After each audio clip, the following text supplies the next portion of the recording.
अगर आप सही खाएं और अपने शरीर के साथ कुछ चीजें करें, आप अपनी नींद की जरूरत कम कर सकते हैं। अब मैं थोड़ा आलसी हो गया हूं और अब मैं लगभग 4.5 घंटे सो रहा हूं।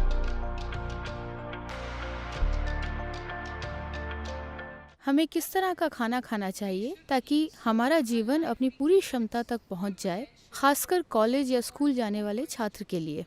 तो भोजन कैसा होना चाहिए, हमें ये समझना चाहिए। भोजन कोई धर्म नहीं है, भोजन कोई संस्कृति नहीं है, भोजन बस इस मशीन के लिए ईंधन है।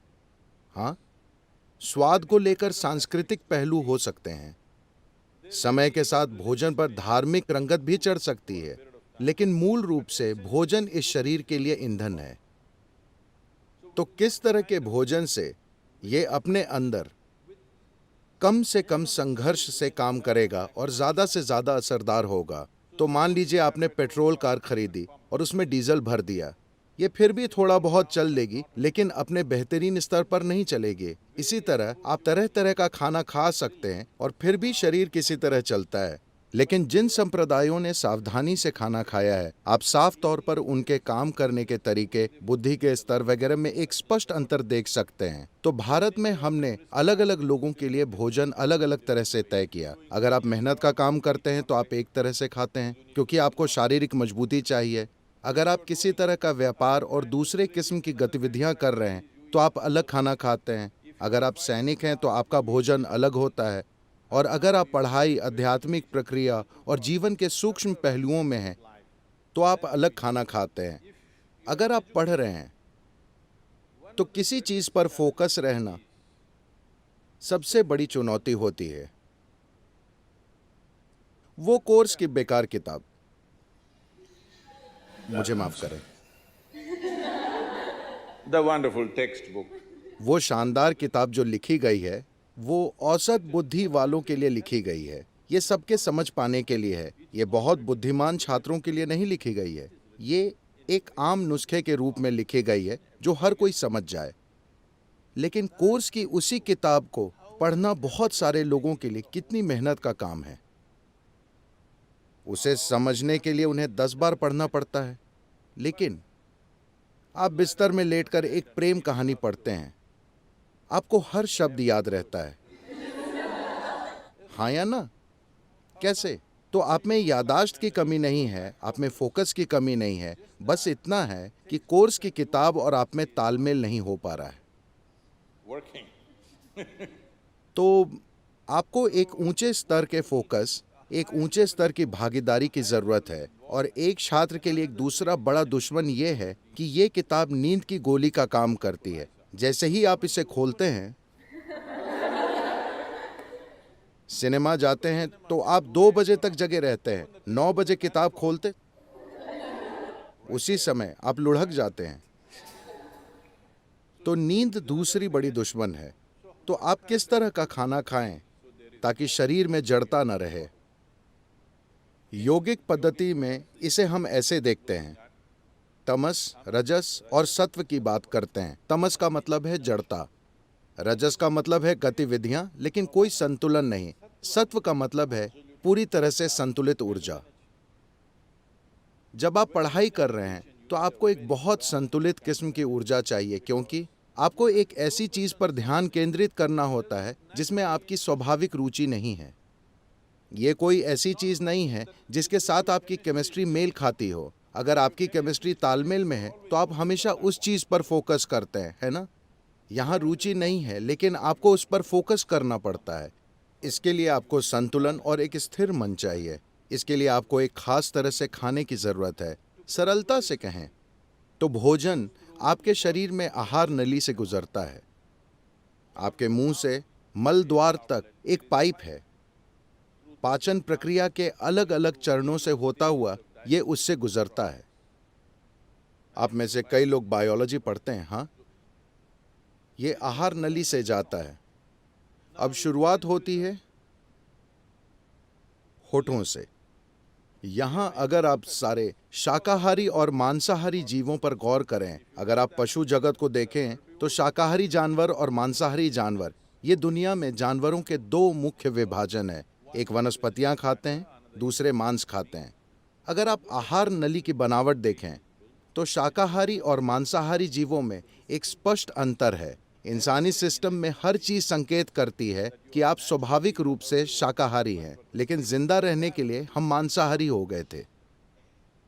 अगर आप जबड़ों के चलाने के तरीके को देखें, सारे मांसाहारी जीव सिर्फ काटने की क्रिया करते हैं, जबकि शाकाहारी काटने और चबाने की क्रिया करते हैं। तो उनमें दाढ़ें होती हैं, लेकिन मांसाहारी जीव में फैली हुई दाढ़ें नहीं होती। उनमें बस छेनी जैसे और नुकीले दांत होते हैं। वे सभी काटने के दांतों जैसे लगते हैं, तो वे बस यही करते हैं। सारे शाकाहारी अच्छे से चबाकर खाते हैं। आपके पास कौन से दांत हैं? दोनों। तो आपको खाना चबाकर खाना चाहिए। आपको अपना खाना इसलिए चबाना चाहिए क्योंकि आपकी लार में एंजाइम होते हैं। अगर आप थोड़ा सा कच्चा चावल लेकर अपने मुंह में 1 मिनट रखें, आप देखेंगे कि यही मीठा हो जाता है, क्योंकि यही कार्बोहाइड्रेट शुगर में बदल रहा है, मुंह में ही। तो अगर आप ढंग से खाते हैं, तब हम कहते हैं कि आपके पाचन का 30 से 50% पाचन आपके मुंह में ही हो जाना चाहिए। तो पाचन तंत्र का ये हिस्सा आधे या आंशिक रूप से पचे खाने की उम्मीद कर रहा है, लेकिन अभी जैसे हम खा रहे हैं, अधिकतर हम न सिर्फ बिना पचा खाना बल्कि आंशिक रूप से नष्ट खाना डाल रहे हैं। तो उसी मात्रा में ऊर्जा प्राप्त करने के लिए आपको भोजन की जो मात्रा चाहिए वो बढ़ गई है। उतनी ऊर्जा पैदा करने के लिए जितना आपको खाना चाहिए, आप उससे बहुत ज्यादा खाना खा रहे हैं। इसकी वजह से शरीर में जड़ता आ गई है, क्योंकि इससे उससे कहीं ज्यादा भोजन को प्रोसेस करना पड़ रहा है, इसलिए जड़ता है। एक बार जब जड़ता आती है तो आपकी नींद का कोटा बढ़ जाता है। आप कितने घंटे सोते हैं? हेलो? 8 घंटे। आप आम सलाह के मुताबिक चल रहे हैं। देखिए, ऐसा नहीं है कि आपको जबरदस्ती जागते रहना चाहिए, बात ये नहीं है। लेकिन अगर आप सही खाएं और अपने शरीर के साथ कुछ चीजें करें, तो आप देखेंगे कि 3 से 4 हफ्तों में आप अपनी नींद की जरूरत 2 से 3 घंटे बड़ी आसानी से कम कर सकते हैं। 1.5 से 3 घंटे आप बड़ी आसानी से कम कर सकते हैं, अगर आप सचेतन होकर खाएं and just learn to sit properly. और बस ठीक से बैठना सीख लें। आपको पता है, बस बैठने की मुद्रा आपके शरीर के ज्यामिति और सिस्टम में क्या जा रहा है, अगर आप बस इन 2 चीजों को संभाल लें, तो आप देखेंगे कि आपकी नींद का कोटा कैसे कम हो जाएगा। बस आपकी जानकारी के लिए, 25 सालों से ज्यादातर मैंने औसतन 2.5 घंटे की नींद ली है। अब मैं थोड़ा आलसी हो गया हूं और अब मैं लगभग 4.5 घंटे सो रहा हूं, लेकिन हफ्ते के 7 दिन, ठीक है, 365 दिन में बस ऑन ऑन ऑन हूं, लगभग हर दिन। मेरी बेटी ने 1 महीने से फोन नहीं किया था। मैंने पूछा, तुम्हारे साथ समस्या क्या है, तुम फोन क्यों नहीं करते? उसने कहा, हर 6 घंटे में आप एक नए शहर में होते हैं, मुझे क्या करना चाहिए? मैंने कहा, ओके, ये वाकई सच है। कभी कभी एक दिन में हम 3 शहरों में होते हैं, तो ये नॉन स्टॉप गतिविधि है। और आज मेरे पास कई लोगों ने ऐसा करना सीख लिया है। मेरे आसपास 100 से 150 लोगों की दिनचर्या इसी तरह है, बस औसतन 4 घंटे की नींद, हफ्ते के 7 दिन वे बस ऑन ऑन ऑन हर समय ऑन रहते हैं। और वे चिढ़े नहीं रहते, वे परेशान नहीं रहते, वे प्रसन्न रहते हैं, वे शानदार लोग हैं। ऐसा इसलिए है, इसके कई पहलू हैं, लेकिन एक महत्वपूर्ण पहलू है भोजन। आप कैसे खाते हैं। सिर्फ यही नहीं कि आप क्या खाते हैं, ये भी महत्वपूर्ण है कि आप कैसे खाते हैं, क्योंकि भोजन एक जीवित पदार्थ है। आप सब लड़कियां एक आसान चीजें ये कर सकती हैं। अलग अलग स्वास्थ्य के मुद्दे हैं, जड़ता और फोकस का मुद्दा है।